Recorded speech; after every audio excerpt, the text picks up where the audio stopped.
बात आज का एजेंडा में बिहार की होगी, क्योंकि बिहार में जातीय जनगणना को लेकर आज सर्वदलीय बैठक होने वाली है। सीएम सचिवालय स्थित संवाद में शाम 4 बजे से मुख्यमंत्री नीतीश कुमार की अध्यक्षता में हो रही इस बैठक में सभी दलों के प्रतिनिधि शामिल होंगे। बैठक में बिहार में जातीय जनगणना किस तरह कराई जाए, इसकी रूपरेखा पर विचार विमर्श होगा। इस संबंध में संसदीय कार्य मंत्री विजय कुमार चौधरी ने सभी दलों को सर्वदलीय बैठक में भाग लेने की अपील की है। बिहार में जातिगत जनगणना पर सियासत से जुड़ी भी जानकारी हम आपको ग्राफिक्स के जरिए दिखा रहे हैं। बिहार विधानसभा में 2 बार जातिगत जनगणना पर प्रस्ताव पास हो चुका है। बिहार में जेडीयू और लालू यादव की पार्टी आरजेडी जातिगत जनगणना के पक्ष में है। आखिरी बार 1931 में हुई थी जातिगत जनगणना और इसी को लेकर के लगातार बिहार की सियासत कई बार गर्म रही है। लेकिन जो आज सर्वदलीय बैठक होने जा रही है उसमें सभी पार्टियां भाग लेंगी। बिहार में जातिगत जनगणना की मांग जो है वो लगातार तेज होती जा रही है। सीएम नीतीश कुमार ने ऑल पार्टी मीटिंग बुलाई है। सभी दलों की राय से ही राज्य सरकार ने 1 जून को यानी कि आज सर्वदलीय बैठक कराने का फैसला लिया था। बैठक में आए सर्वदलीय सुझावों के आधार पर राज्य में जातीय जनगणना कराए जाने का प्रस्ताव कैबिनेट की बैठक में भेजा जाएगा।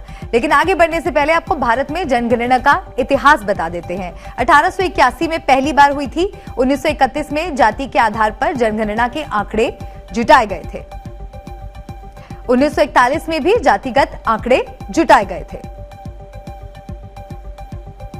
लेकिन आंकड़े जारी नहीं किए गए थे। तो ये जो जनगणना का इतिहास है भारत में वो हम आपको दिखा रहे हैं। आजादी के बाद 1951 में जाति के आधार पर जनगणना शुरू हुई थी। उस समय सरकार ने तय किया था कि एससी और एसटी के आंकड़े जुटाए जाएंगे। 1881 में पहली बार जनगणना हुई थी, तब भारत की आबादी 25.38 करोड़ थी। 1931 में जाति के आधार पर जनगणना के आंकड़े जुटाए गए थे, लेकिन उन्हें सार्वजनिक नहीं किया गया था। 1941 में भी जातिगत आंकड़े जुटाए गए थे। साथ ही आपको बता दें, राजद के राष्ट्रीय अध्यक्ष लालू प्रसाद ने कहा है कि जातीय जनगणना की लड़ाई को अंजाम तक पहुंचाना है। और इसी से जुड़ा सवाल मेरा सबसे पहले, रोहित आप हमारे साथ जुड़ गए हैं और बिहार की सियासत को आप बहुत ही बारीकी से देखते हैं, समझते हैं। आज जो ये बैठक होने वाली है इसकी क्या अहमियत है और क्या आपको लग रहा है कि इस बैठक से निकलकर सामने आएगा?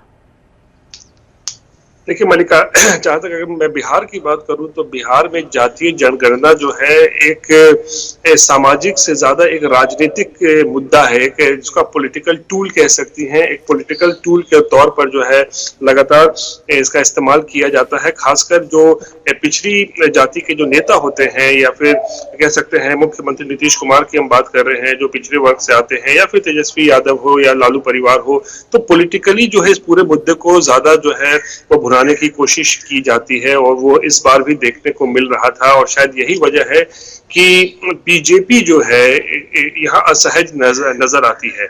आप देखिए, जातीय जनगणना जो है बिहार में होनी चाहिए।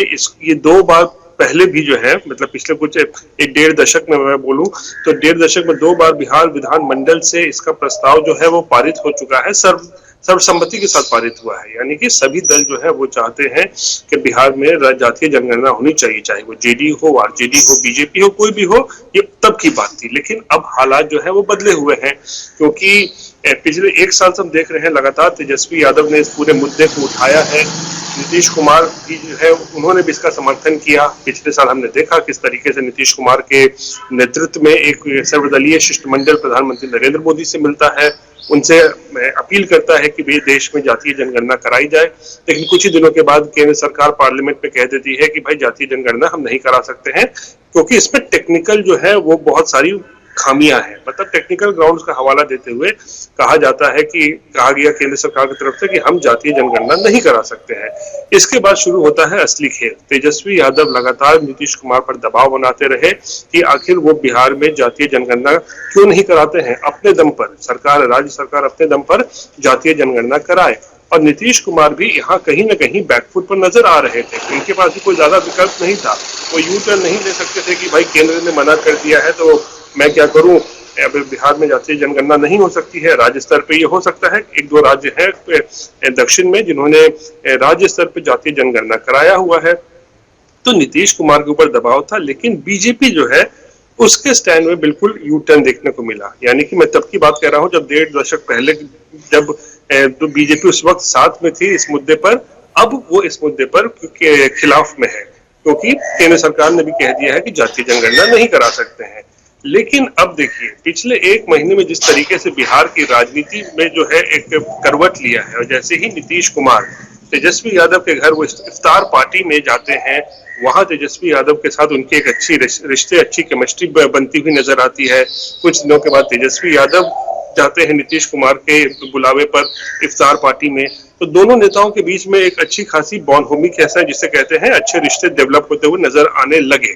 बीजेपी इसको देखकर असहज हो गई। बीजेपी को लगा कहीं ऐसा ना हो कि नीतीश कुमार एक बार फिर से पलटी मार दे और आरजेडी के साथ चले जाए। और नीतीश कुमार भी जानते थे ये खेल कि मैं अगर आरजेडी के साथ खड़ा दिखूंगा तो बीजेपी इससे दबाव में आएगी, और हुआ भी यही, बिल्कुल यही हुआ। बीजेपी जो है इतने भारी दबाव में आ गई, खासकर जातीय जनगणना के मुद्दे पर, कि बीजेपी को भी अपना स्टैंड जो है वो बदलना पड़ गया। कुछ ही दिन पहले कई बीजेपी के नेताओं ने इस बात की घोषणा की है कि वो जातीय जनगणना के विरोध में नहीं है, वो इसके पक्ष में है। सुशील मोदी, जो कि पूर्व उप मुख्यमंत्री थे बिहार के, मौजूदा राज्यसभा सांसद है, उन्होंने भी कहा कि दक्षिण में कई राज्यों में हो चुका है, इसलिए ऐसा कराने में कोई दिक्कत नहीं है।